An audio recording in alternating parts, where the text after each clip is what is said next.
Assalamualaikum warahmatullahi wabarakatuh. Perkenalkan, nama saya Azahra Ramadhani dengan NIM 1320240043. Di sini saya akan membahas mengenai tim kerja dan perilaku kelompok.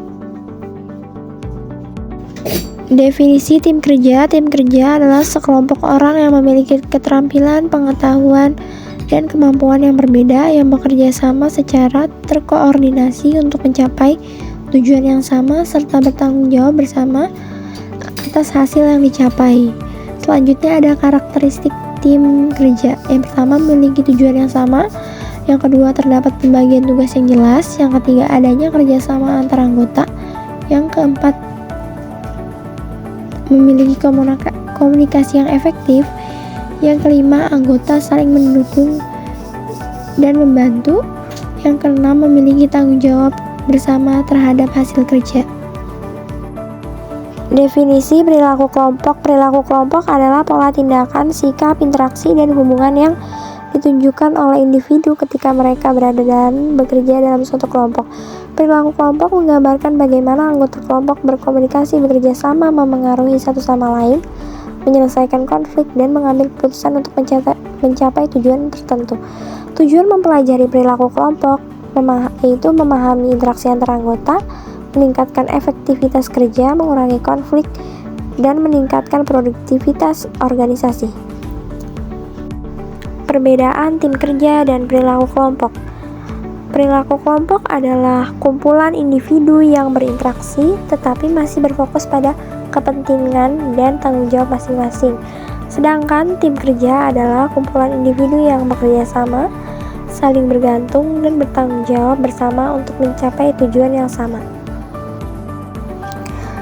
Beberapa tahap pembentukan kelompok. Yang pertama itu forming, yaitu tahap pembentukan. Tahap awal ketika kelompok baru dibentuk dan anggota mulai saling mengenal satu sama lain. Pada tahap ini anggota masih berusaha memahami tujuan kelompok, tugas yang akan dikerjakan serta peran masing-masing. Yang kedua itu storming, yaitu tahap konflik. Tahap ketika mulai muncul perbedaan pendapat, ide maupun cara kerja antar anggota kelompok. Yang ketiga itu norming, yaitu tahap penyesuaian. Tahap ketika anggota mulai menerima perbedaan, membangun hubungan yang lebih baik, dan menyepakati cara kerja kelompok. Yang selanjutnya yaitu performing, yaitu tahap pelaksanaan. Tahap ketika kelompok sudah bekerja secara efektif dan fokus pada pencapaian tujuan. Yang kelima itu adjourning, yaitu tahap pembubaran. Tahap akhir ketika tujuan kelompok telah tercapai dan kelompok dibubarkan. Faktor yang mempengaruhi kelompok. Yang pertama itu ada faktor internal, yaitu kepribadian anggota, motivasi, kemampuan individu, sikap kerja. Yang selanjutnya ada faktor eksternal, yaitu budaya organisasi, kepemimpinan, lingkungan kerja, sistem penghargaan. Peran anggota dalam tim. Yang pertama itu pemimpin, biasanya mengarahkan dan mengkoordinasikan tim. Yang kedua itu pengambilan ide, memberikan gagasan dan inovasi.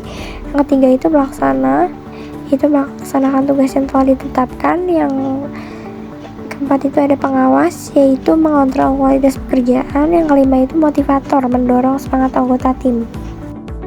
Lalu kita ada kesimpulan presentasi, yaitu tim kerja dan perilaku kelompok merupakan aspek penting dalam organisasi untuk mencapai tujuan secara efektif.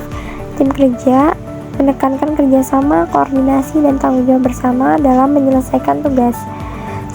Sedangkan perilaku kelompok mempelajari bagaimana anggota berinteraksi, berkomunikasi, dan bekerja sama dalam suatu kelompok.